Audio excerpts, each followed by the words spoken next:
Ancora una volta i più cari saluti agli ospiti della nostra terza pagina della cultura, nata per dare in modo complementare ma concreto il segno che l'emittenza locale è un serissimo servizio alla comunità. Sapete tutti che siamo impegnati a difendere il vostro diritto di essere informati sugli avvenimenti del vostro ambito territoriale, come il nostro diritto di continuare a lavorare. E in questo senso il presidente dell'AREA, attivissima associazione di radio e tv locali, si è appena incontrato con il sottosegretario del Mise, onorevole Durigon, ed è nato un dialogo a quanto pare lusinghiero. Auspichiamo si traduca nei fatti e in reciproca soddisfazione nelle prossime riunioni. Giusto per rimanere sul pezzo, proponiamo il contributo messoci a disposizione sempre del presidente dell'AREA Antonio Diomede e realizzato da un bravo collega giornalista, Rainero Schembri, che ovviamente ringraziamo, che ci propone l'intervento del professor Enea Franza, direttore del Dipartimento Scienze Politiche dell'Università per la Pace di Roma, per il quale il mondo universitario crede nell'informazione. Buona visione. L'Università Internazionale per la Pace si sente molto vicina alle lotte delle piccole e medie radio e televisioni italiane. Da molto tempo Unipace collabora con l'AREA e quindi siamo perfettamente a conoscenza delle grandi difficoltà che l'intero comparto sta attraversando in questo momento. Ricordiamoci che la cultura ha bisogno dell'informazione, come l'informazione ha bisogno della cultura. Entrambe poi rappresentano dei veri pilastri di un'autentica democrazia. Oggi si parla molto di rinascita del paese dopo la tragedia Covid. Per me questa rinascita non può prescindere da un'attiva e forte presenza sia delle radio che delle televisioni a livello locale. L'eventuale scomparsa anche di un piccolo gruppo di emittenti locali rappresenterebbe un danno davvero notevole e forse non sanabile. Non vi è ombra di dubbio, parole ineccepibili quelle del professor Enea Franza, il direttore del Dipartimento Scienze Politiche dell'Università per la Pace di Roma. Non solo il mondo universitario crede nell'informazione, anche noi tutti che ci lavoriamo, come immagino anche voi tutti che fruite del nostro servizio di informazione che è per voi. E a questo proposito è venuto il momento clou della nostra terza pagina della cultura. Nella versione estate abbiamo deciso di dedicarla, come tutti, alle repliche a partire da quelle in teatro.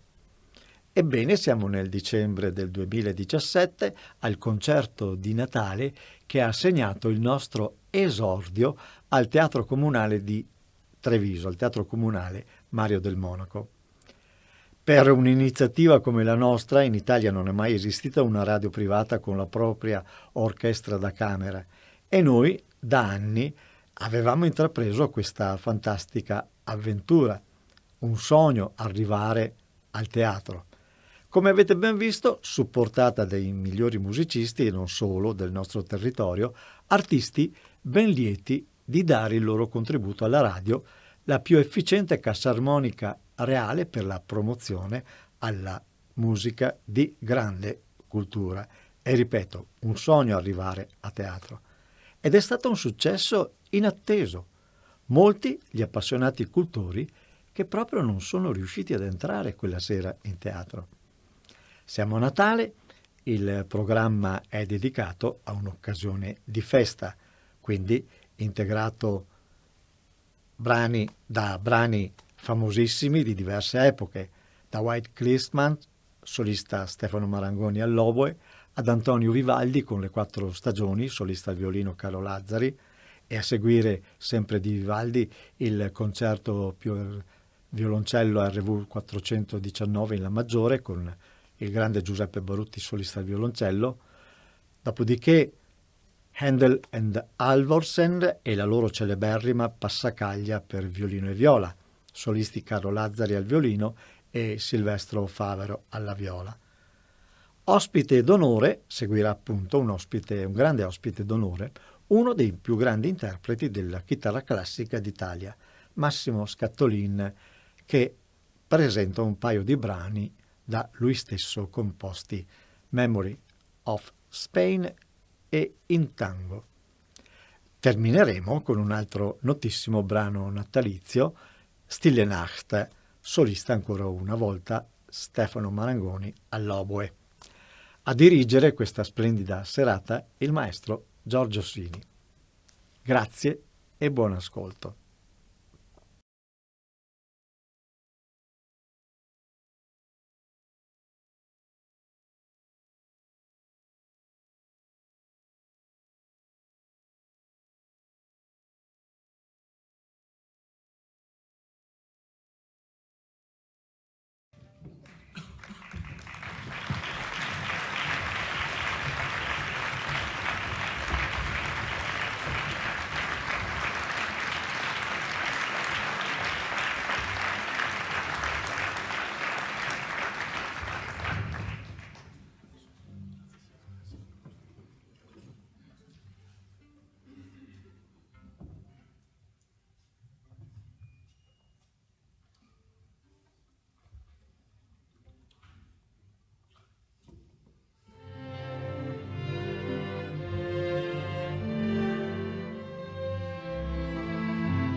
Io direi di invitare sul palco anche il maestro Massimo Scattolin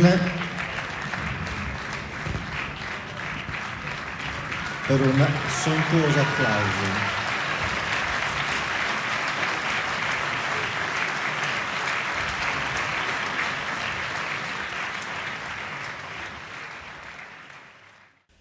Terminata anche questa bella esperienza che abbiamo proposto per la nostra consueta terza pagina della cultura, è stata una bellissima esperienza per noi, serata d'esordio in un teatro importante come il Mario del Monaco di Treviso. Abbiamo ascoltato White Christmas, solista Stefano Marangoni all'oboe, Le quattro stagioni di Antonio Vivaldi, solista a violino Carlo Lazzari, il concerto per violoncello e archi RV 419 in La maggiore, solista al violoncello Giuseppe Barutti, di Handel Halvorsen La Passacaglia per violino e viola, solisti Carlo Lazzari al violino e Silvestro Favero alla viola, e abbiamo avuto ospite un grande maestro, un grande chitarrista, Massimo Scattolin, con un paio di brani da lui stesso composti, Memories of Spain e In Tango, e abbiamo terminato con la freschezza di un altro brano natalizio, Stille Nacht, solista, ancora una volta all'oboe, Stefano Marangoni. È stata Per noi una bellissima esperienza, stupenda davvero.